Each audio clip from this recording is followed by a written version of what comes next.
Hi everyone, my name's Jen. I'm an author and a book reviewer, and I'm here today with, I think, 25 books, if I have counted correctly, that I am excited about, that I have either bought recently or have been sent for review, and I would like to chat about them today with you. Everything that I mention I will list in the description box down below. I would love to know if you have read any of these, if they're on your radar, or if you would now like to read them now that you've heard me talk about them. I actually don't really know where to start because there are so many things laid out in front of me that I would like to sink my teeth into. Okay, let's start here. So this is Bored Gay Werewolf by Tony Santorella, and with a title like that, how could I not be intrigued? I requested this one for review because I'm really hoping it's going to fall into, I don't even know what the category is, but the same realm as things like Briefly a Delicious Life by Nell Stevens and Woman Eating by Claire Coda. So Briefly a Delicious Life by Nell Stevens is a novel narrated by a teenage ghost who died 400 years ago. She lives in a monastery and she is talking about her life and the lives of everyone that she has witnessed since her death. It's also a queer love story. Woman Eating by Claire Coda is narrated from the point of view of a young vampire, relatively young in vampire years, still quite old in human years, but she's also young presenting, so she's early 20s presenting, and she's just started at art college and she's trying not to eat people. So I think this may be a little bit similar, as in an element of the supernatural, but very much rooted in our world.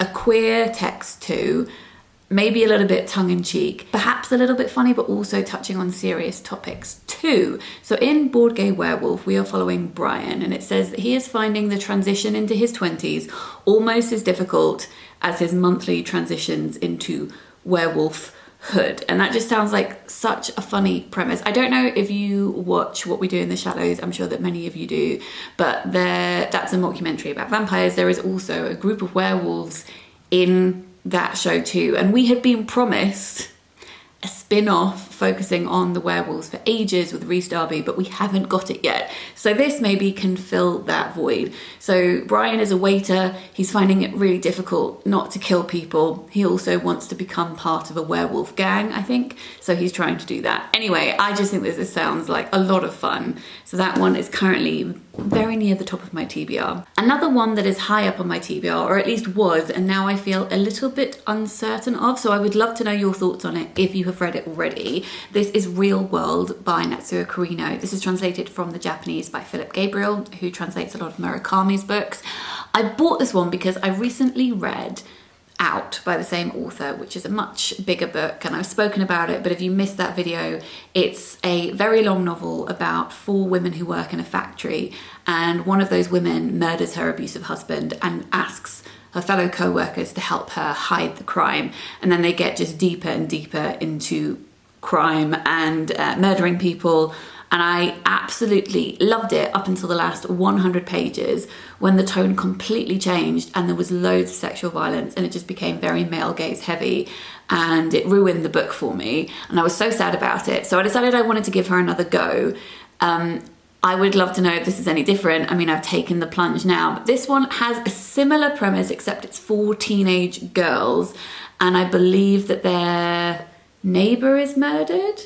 Yes, so one of their neighbours is murdered and the girls suspect the neighbour's son, and then that son goes missing, and I think that they try to find him and also I think become radicalised and love violence after seeing this murder scene. So the premise does sound comparable, but I'm hoping that that male gaze tone is not there. If it is, I shall be sad and I shall move on, but I thought I would give her another go. Next up, I have a couple of middle grade books. First off, I have Vivi Conway and The Sword of Legend by Lizzie Huxley Jones. This came out, I think, last month. As I said, it's a middle grade book. It's about Vivi Conway, who has always wanted to be part of a myth. Always. She is obsessed with Arthurian legend, and at the beginning of this book, she manages to pull a sword from a lake. Yes, that sword, Arthur's sword. And she goes on a quest, and she's also trying to make some friends along the way. She also has a talking dog. Who doesn't love a talking dog? I know that this has queer representation and also disability representation in here as well, which pleases me no end. And then I also bought this graphic novel, which is Moth Keeper by Kate O'Neill, who is the author of the Tea Dragon Society, Aquacorn Cove, and lots of other wonderful, wholesome, heartwarming, just make you feel better about the world graphic novels. This is what the colour palette and art style look like. Again, there's going to be queer rep and disability rep in here, or at least I assume so, because there often is in their work. The blurb says, Anya is finally taking her place as protector of the moon moths. The luminous creatures enable the night flower to bloom, and the night village needs these flowers to thrive. Being the moth keeper is a great responsibility. Night after night, it is lonely in the desert with only one lantern for light. Still, Anya is eager to prove her worth, to show her thanks to her friends and to the village. But is it worth the cost? Intriguing. I'm sure that these are going to just make me very happy indeed. The third middle grade book is another graphic novel, and I bought this because it reminded me of Kay O'Neill as well. Maybe because it just has Tea Party in the title, but also reminded me of the graphic novel Anya's Ghost, which I read a very long time ago, but I remember enjoying. Anyway, this is Seance Tea Party by Reimena, and this is about a tea party with a ghost.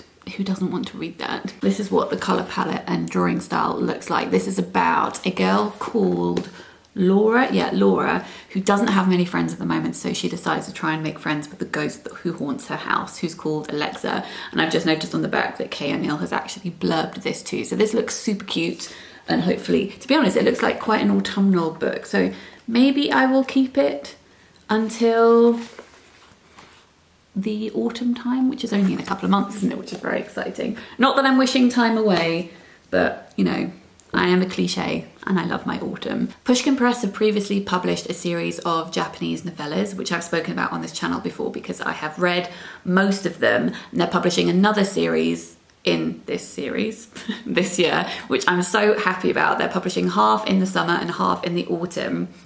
And they have sent me review copies of the two that they currently have available. These are coming out, I think, at the end of July or beginning of August. They are very beautifully published. They look quite different to how they published the last series, so they're going to be quite distinctive and set apart. The first one is Kaori Fujino's Nails and Eyes, which is translated from the Japanese by Kendall Heitzman.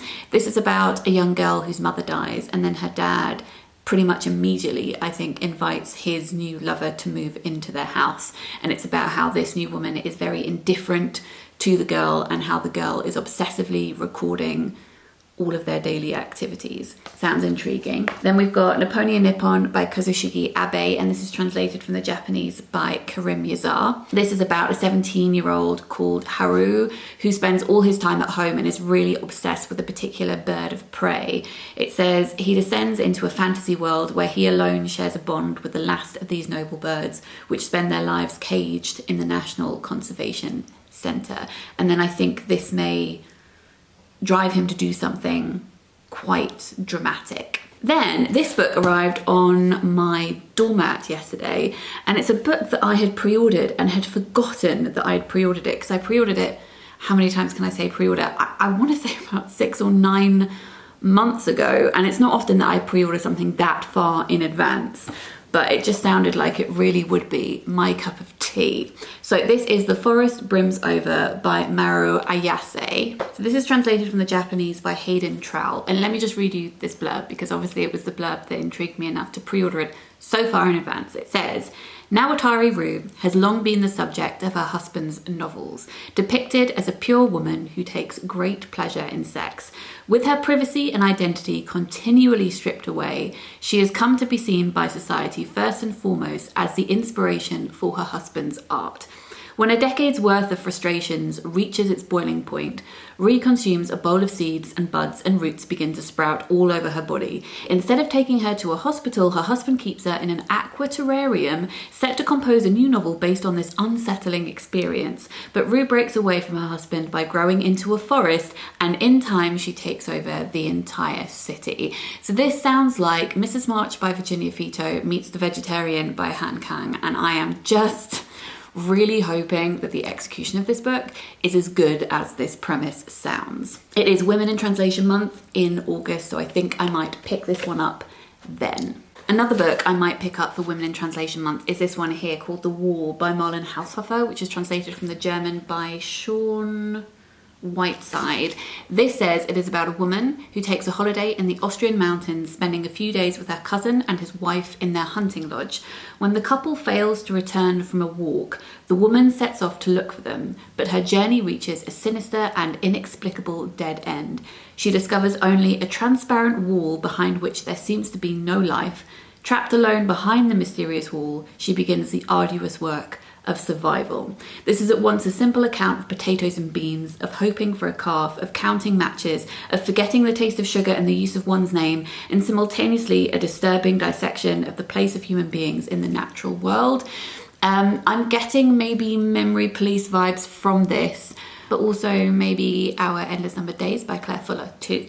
Next up, I bought a very tiny pamphlet. It's this one here, which is a limited print run, and it's got these lovely prints inside. Let me find you one. Yes, like this. So this is by Mingya Powles, whose poetry I really enjoyed, and also her non-fiction book Tiny Moons as well. This one is called Cloud Cloth Experiments in Garden Time, and it is a short poetry pamphlet about gardening, and I'm very much excited to read that. I will link it down below if it's still available. If it's not, I will list her other books, which are not a limited print run, if you want to go and check those out. Speaking of pamphlets, I have some more books here from Seance Press, which I keep on saying I'm excited to read them. I am excited to read them. I love what they do. So I've spoken about them on this channel before. They are a small press based in Norwich, and they publish chapbooks of works in translation. They have published a Korean set, a Japanese set, a Dutch set, a Swiss set, more recently a Lithuanian set, and this is their newest one, which is a second Korean set of chapbooks. I filmed a reading vlog earlier this year where I read all of their Japanese and Korean translated work, and I will link that in the description box down below. So this is a new set that they've worked with Anton on, who is the man of the moment, is he not? Let me tell you about these. First up, we've got Knockoff, Viagra and JJ by Sang-Young Park, translated from the Korean by Anton. Sang-Young Park is the author of Love in the Big City, which was shortlisted for the International Booker last year. I'm going to refer to my phone because these do not have blurbs on the back, they just have quotes, which are very intriguing, but I would like to know a little bit more. It says that this is a deftly expressive, short, modern love story concerning the misadventures of two characters as they navigate the soul underworld in search of something more from life, with lots to say about our contemporary moment. Another one translated by Anton is Serang Chung's Take My Voice, which is a science fiction story about a world where a group of people who are referred to as monsters have developed these traits which have meant that society feels the need to incarcerate them. Then we have Walk with a Goddess by Ji Min Lee, translated from the Korean by Paige Anya Morris. This is about a friendship between a man and a woman. The woman is said to have some strange supernatural powers, so they go on a walk together and she tells him all about her life. A very relevant book, we have Like a Barbie by Park Min-Jung, translated from the Korean by Claire Richards. This is about a female student and about the trials and tribulations that she is going through. It's a coming of age story. We have The Greatest Gamble on Earth by Kwak Jae-sik, translated from the Korean by Yewon Yun, and this is about a friendship that is reignited when someone meets an old acquaintance and they are invited to a party which has surprising consequences. The good thing about these is because they are so short, it means that you can sample an author's work, and then if you decide you really like what they're saying, you can go out and find longer work by them too, which is very, very cool. This one sounds really intriguing. It's called For That Which Cannot Be Restored by Park Wan-seo, translated from the Korean by Subin Kim. This is about a writing competition, and a person submits a story. It's a government-run writing competition, and then they pull the story from publication, which I think arouses suspicion. I don't know what the story is about, but I do like meta things like this, so I'm hoping that that one's going to be particularly good. We have Towards 0% by JEJE, translated from the Korean by Rachel Min Park. This is a story about Korean cinema. And then finally we've got KYOKO and KYOJE by Han Jun-yeon, translated from the Korean by Emily Ye Won. This is about a mother and daughter relationship as the mother is diagnosed with dementia, and it's about them coping with that. So I'm sure I can tackle some of these during Women in Translation Month as well, which thrills me. I will link Seance Press website in the description box down below. As I said, I absolutely love what they do, and it's a great way to discover new writers. Then where should we go next? Let's start here. This is Kobi Benben's No One Dies Yet. It's coming out in August. It says it is a genre-bending novel. It's set in 2019, which was the year of return. It has been exactly 400 years since first slave ships left Ghana for America, and Ghana has opened its doors for black diasporans to come to know the land of their ancestors. It's about three characters, Elton, Vincent and Scott, who arrive in Ghana from America, and it's about them exploring the country, especially its underground queer scenes. I've also been sent a very early proof, which I won't speak about much because it isn't coming out until next year, but just so it is on your radar if you would like it to be. This is A Sign of Her Own, and this is by Sarah Marsh, and this is about a deaf woman's involvement in the creation of the telephone. It's a historical novel, obviously. It's about a woman called Ellen Lark, and she receives an unexpected visit from Alexander Graham Bell, who is trying to invent the telephone, but he is very interested in a technique called visible speech. So this is about deaf history, and it is written by a deaf author, and you can understand why I'm very excited to read that. So that one, far off in the future, February 2024, but knowing how time goes, that's going to be here before we know it, isn't it? I have two poetry collections to show you. This one is by Chris Johnson, and it's called Ghost River. This one just sounds beautiful even from the blurb. It says, Ghost River invites readers to stare down blue-mouthed crevices, venture into old-growth forests, and peer beneath the floorboards of ancestral homesteads. And then I also bought this poetry collection called As She Appears by Shelley Wong. It's got a quote on the back from Ocean Vuong, which is obviously a very good start.